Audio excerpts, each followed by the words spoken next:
selama aku magang entah itu di GMF maupun di brand partner, menurutku semua mata kuliah yang ada di TI itu relevan.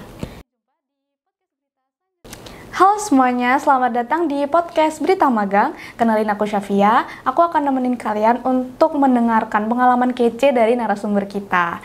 Kali ini kita kedatangan top tier TI 38 yang saat ini sedang melaksanakan magang di BP Consulting Group. Halo Mbak Yashvi. Halo Syafia. Jadi kita sedang bersama Mbak Yashvi Maulidina Nurrohmah dari angkatan 2022. Gimana nih kabarnya Mbak hari ini? Alhamdulillah baik. Kalau Syafia gimana? Alhamdulillah baik juga Mbak. Jadi mungkin sedikit overview ya tentang Mbak Yashvi. Mbak Yashvi ini sekarang sedang magang di Strategy Consultant Intern di BP Consulting Group. Pernah magang menjadi Mechanical Part Repair and Overhaul IGT Engineering Intern di GMF Aero Asia. Lalu saat ini juga sedang menjadi Consulting Director di 180 Degrees Consulting ITS. Lalu sekarang juga sedang menjadi Aslab Kimipas dengan posisi sebagai Secretary and Treasurer. Selain itu, Mbak Yashvi ini juga pernah mengerjakan proyek teman-teman. Proyeknya salah satunya adalah Optimization and Mathematics Model of LSFO and LSMGO Bunkering Point Towards Voyage Cost Project. Keren banget nggak sih tentang pengalaman dari Mbak Yashvi ini sendiri?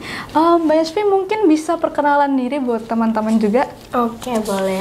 Jadi halo teman-teman, kenalin aku Yashvi Maulidina Nurrohmah, biasa dipanggil Yashvi.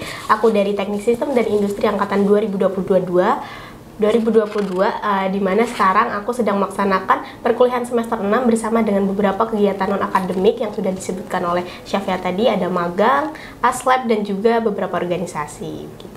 Oke, keren banget nggak sih narasumber kita ini teman-teman. Mbak Yashvi, tadi kan Mbak Yashvi ini sedang menjadi intern di Strategy Consultant di BP ya Mbak ya.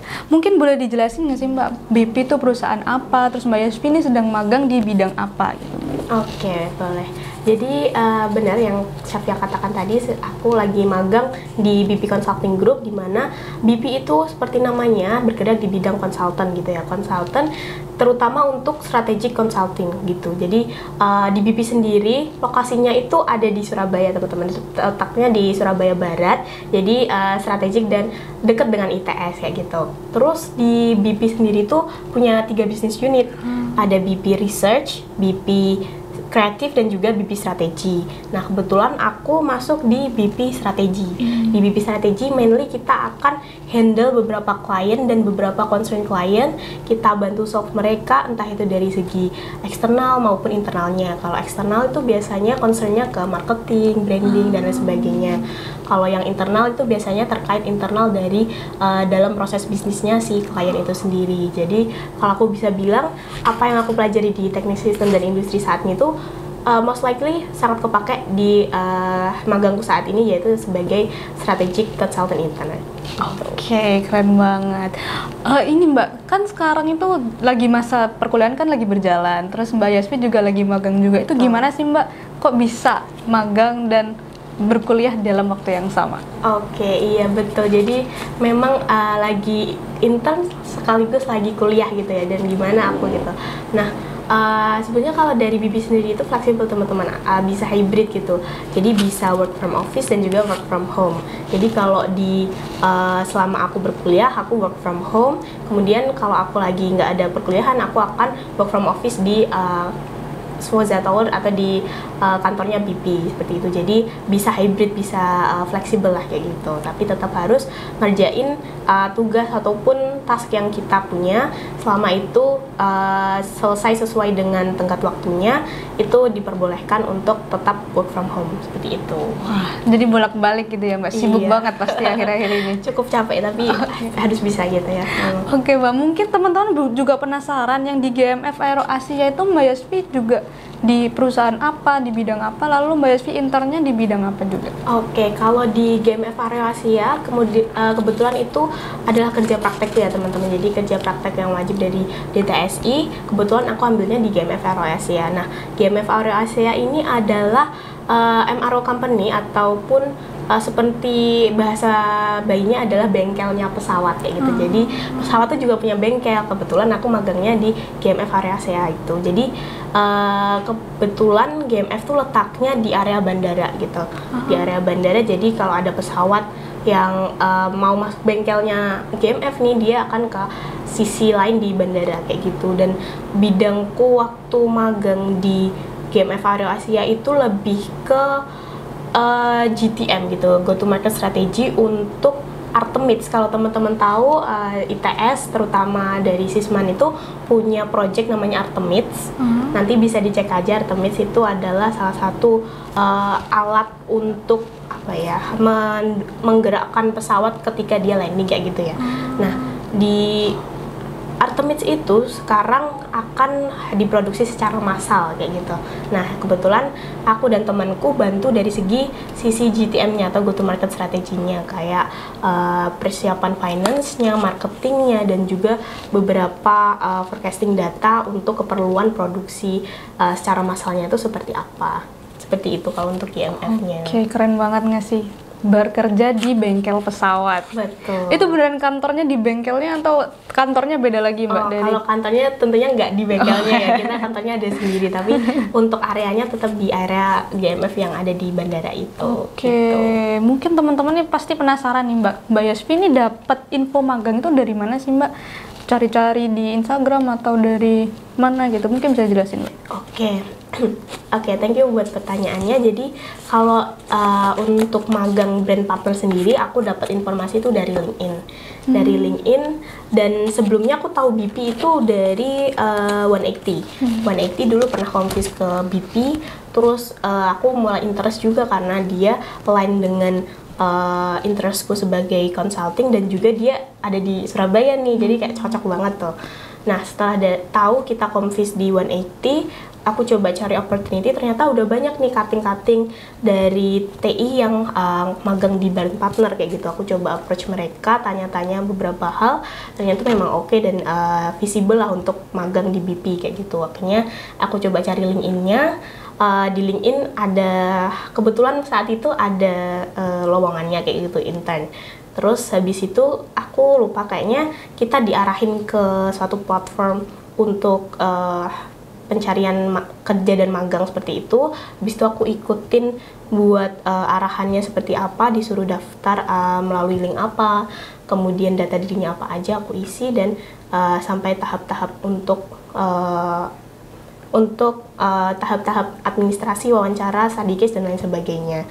Kemudian kalau untuk KP ataupun magang yang di GMF area Asia itu kebetulan aku dapat informasi dari Instagram.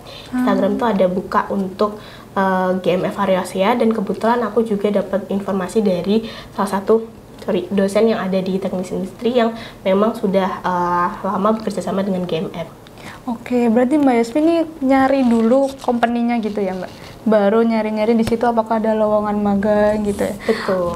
Oke, kenapa kok milih di situ gitu, Mbak? Oke, kenapa aku milih di BP dan kenapa di GMF gitu ya? Yeah. Kalau di BP, terutama karena interest aku di bidang consulting, dimana aku udah 2 tahun berkecimpung di bagian consulting di 180 ITS, dan aku rasa itu cocok dengan passionku. Kemudian kalau dari segi pengalaman dan juga pembelajaran itu aku dapat banget di 180. Nah, why not aku coba aplikasi ini tuh ke dunia nyata, ke magang itu sendiri. Jadi aku pengen turn my knowledge gitu, mau knowledge in consulting di BP kayak gitu. Jadi karena interest dan juga ada kesempatan, aku coba di situ dan akhirnya lolos kayak itu. Kalau dari di magang di GMF sendiri, kala itu memang dari segi kerja praktek yang wajib dan juga ada kesempatan magang di BUMN besar dan juga ternama yaitu GMF area Asia, itu ada satu opportunities yang bagus juga untuk aku. Dan walaupun memang bidangnya itu menurutku lebih ke manufaktur seperti itu ya, tapi ternyata aku pegangnya yang bagian nggak terlalu manufakturnya, yaitu GTM atau Go to Market Strategy, yang aku sangat familiar dengan hal itu, dan juga marketing dan juga financial visibility. Jadi walaupun ranahnya itu ke manufaktur, tapi untuk bidang yang aku kerjakan itu cukup linear sama apa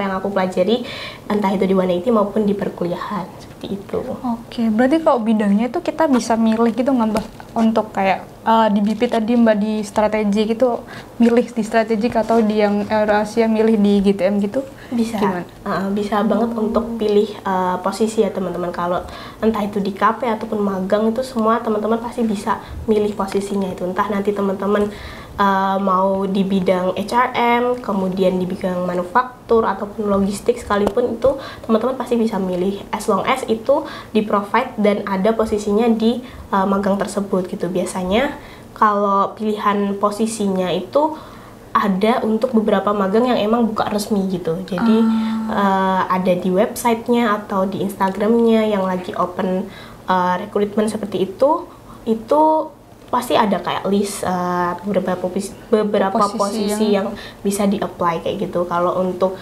kerja praktek atau magang mandiri yang teman-teman approach ke perusahaan, mungkin teman-teman bisa pilih, tapi sesuaiin dengan track record yang atau history yang pernah dilakukan sebelum-sebelumnya. Misalnya ada cutting ini magang di PTX gitu ya, itu sebagai ini, terus ternyata dia nggak buka nih, terus teman-teman coba approach mandiri ke si company-nya, itu juga bisa kayak gitu. Oh, jadi bisa approach mandiri gitu ya? Betul, bisa. Itu nanti biasanya by email gitu, jadi nggak ada kayak laman resminya untuk daftar gitu. Jadi kita kayak asking apakah kita boleh intern di situ gitu. Betul, ya? Dengan melampirkan proposal dan juga biasanya surat pengantar dari departemen gitu.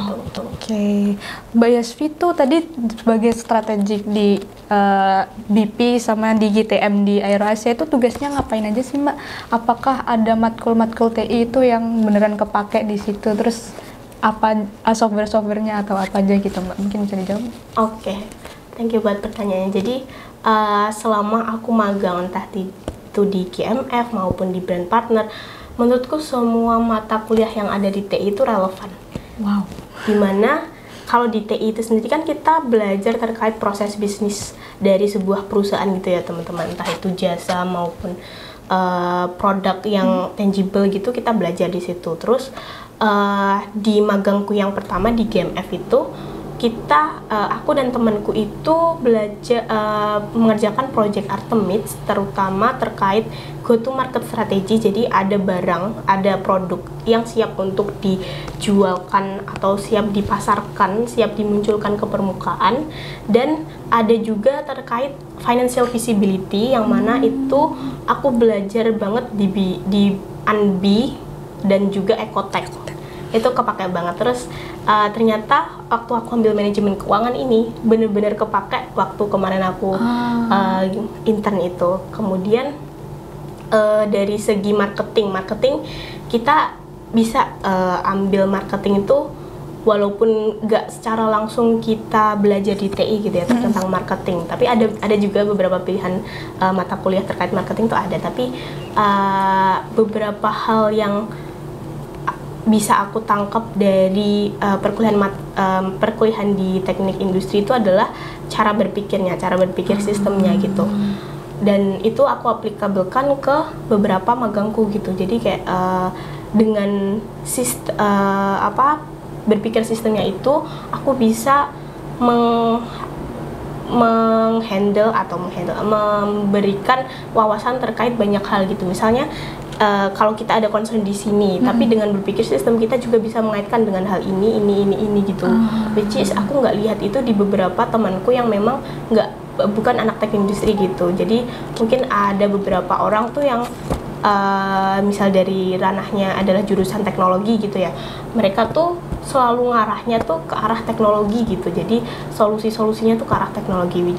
Walaupun sebenarnya hal itu tetap kita bisa lihat dari sisi lain gitu loh. Misal kita lihat dari sisi POV finance-nya, ataupun dari segi eksternal, ataupun logistik dan lain sebagainya, kita bisa dapat point of view itu dan kita bisa kasih ide ke situ, dan kita bisa state kalau itu solusinya nggak melulu tentang teknologi seperti itu. Jadi kita bisa bantu dari segi situ. Kemudian kalau yang di brand partner. Di brand partner itu aku handle 3 klien, 2 eksternal dan 1 internal. Eksternal ini biasanya terkait marketing, branding, dan juga beberapa event-eventnya seperti itu. Kalau yang internal itu terkait human resource di dalamnya seperti itu. Yang 2 eksternal ini aku mainly handle beberapa konsep event untuk mereka dan juga beberapa marketing strategi untuk mereka, terutama untuk communication brief ke KOL dan lain sebagainya seperti itu. Kemudian untuk yang dari segi internal itu kebetulan adalah F&B. Jadi beberapa F&B itu memiliki beberapa outlet kan. Nah, outlet-outletnya di sini memiliki beberapa posisi yang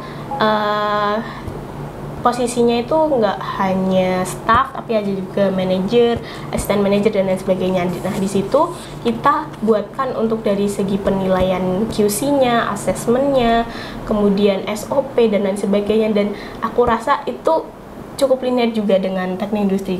Teman-teman pasti belajar gimana cara bikin SOP, gimana cara bikin KPI dan lain sebagainya. Itu bener-bener aku rasa itu linear lah dengan keilmuan teknik industri gitu. Oke, keren banget. Terus mungkin aku mau nanya nih Mbak, menurut Mbak Yasvi benefit magang itu apa sih? Apakah karena uangnya atau karena ilmunya atau lain sebagainya? Oke, thank you buat pertanyaannya. Jadi kalau aku bisa bilang benefit dari magang itu banyak banget teman-teman. Yang pasti teman-teman dapat adalah yang pertama portofolio dan exposure. Dan 2 hal ini tuh yang pasti akan teman-teman kembangkan, teman-teman pakai untuk next teman-teman langkahnya next untuk teman-teman cari kerja ataupun mencari pengalaman di bidang profesional lain seperti itu. Jadi selain exposure dan juga portofolio, teman-teman juga dapat pengalaman magang, pengalaman kerja di realnya kayak gitu. Jadi kalau kita di kampus, di dunia kampus itu seperti ini, ternyata beda banget sama dunia kerja. Kalau di dunia kampus kita ada teori ABC, kalau di dunia kerja itu nggak selalu teori ABC itu applicable gitu. Jadi pasti ada suatu saat teman-teman punya teori ini, tapi waktu diaplikasiin kok nggak cocok kayak gitu.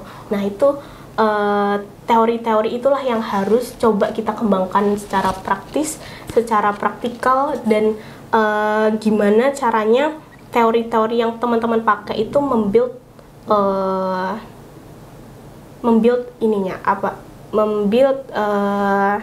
pemikiran teman-teman aja gitu lah. Gitu. Oke, slide tadi ada proposal juga, terus waktu di BP juga waktu mau apply magang juga ada study case gitu ya Mbak. Mungkin bisa jelasin tips and trick apa aja yang harus disiapin biar keterima magang itu peluangnya makin gede gitu. Oke, kalau dari BP sendiri itu memang ada beberapa step atau tahap-tahap untuk kita dapat offering gitu ya. Yang pertama tentunya administrasi.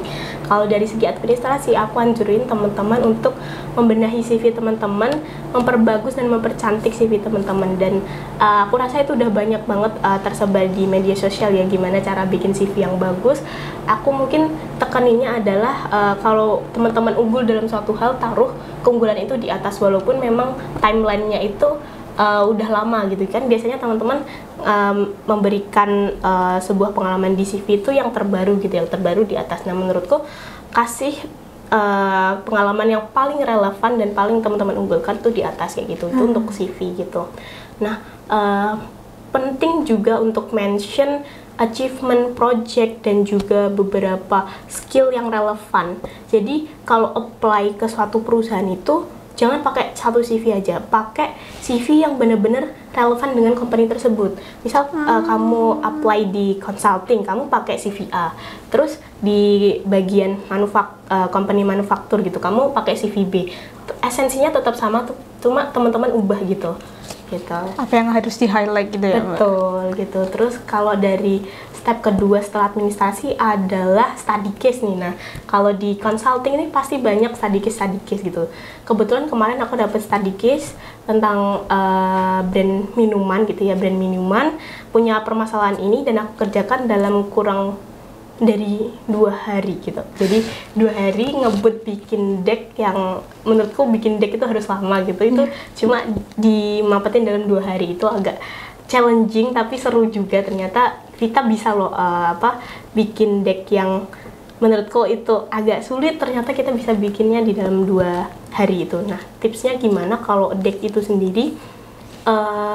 Karena aku juga udah beberapa kali ikut BCC, jadi itu sangat membantu ya teman-teman. Jadi kalau memang concern teman-teman adalah ke consulting, coba ikut BCC, itu pasti sangat berpengaruh gimana membreakdown permasalahan, mendeliver solusi, itu pasti kepake banget. Dan di consulting itu yang paling penting adalah bikin deck.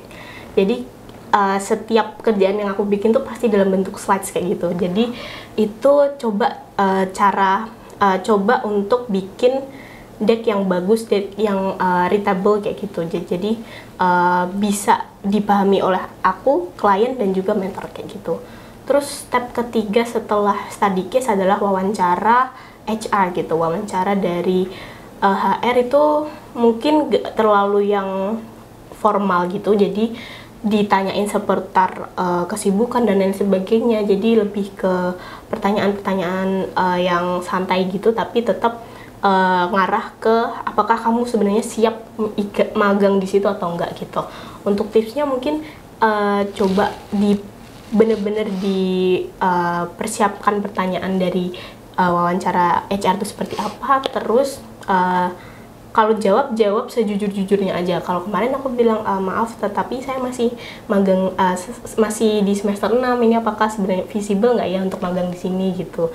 Terus setelah dipertimbangkan, aku coba jawab sejujurnya kayak gitu, dan ternyata masih diterima, jadi masih diperbolehkan gitu. Jadi kalau pas wawancara HR coba bilang sejujurnya aja gitu. Terus habis wawancara HR, kita ada wawancara user. Nah, wawancara user ini adalah wawancara dengan mentor yang akan bekerja dengan kalian gitu. Nah, di wawancara HR ini, wawancara user ini ada beberapa study case juga yang diberikan, dan di situ teman-teman coba untuk lagi-lagi membreakdown masalah dengan baik dan mendeliver solution dengan baik juga gitu. Mungkin tipsnya. Oke, mungkin last nih Mbak, kasih pesan singkat aja ke pendengar itu Mbak. Oke, untuk pesannya mungkin dari aku teman-teman, magang itu sangat penting untuk menjembatani dunia kampus dan juga dunia kerja, dimana teman-teman bisa mengaplikasikan semua knowledge yang teman-teman punya itu di magang gitu, dan belajar semua hal tentang dunia profesional itu juga di magang. Jadi kalau menurut aku setidaknya teman-teman tuh harus memiliki pengalaman magang selama kuliah itu setidaknya sekali gitu ya, karena itu benar-benar yang akan jadi hal yang dipertimbangkan oleh HR untuk merekrut teman-teman entah nanti di dunia kerja ataupun di berbagai hal, misal teman-teman ingin S2 atau dan lain sebagainya gitu. Dengan teman-teman magang, teman-teman menunjukkan bahwa teman-teman itu berani untuk belajar di luar zona nyaman teman-teman, jadi di luar perkuliahan kayak gitu, dan itu akan jadi poin plus sebagai experience dan juga exposure serta portofolio untuk teman-teman gitu. Oke, terima kasih banyak Mbak Yasvi. Semoga tadi pesan singkatnya dapat ditanamkan pada seluruh audiens. Sayang sekali tadi merupakan pertanyaan terakhir bagi sesi kita kali ini. Mungkin terima kasih banyak Mbak Yasvi sudah mau menjadi narasumber kita kali ini. Terima kasih juga untuk seluruh penonton yang mau nonton podcast ini. Terus sampai jumpa di podcast berita selanjutnya. Dadah.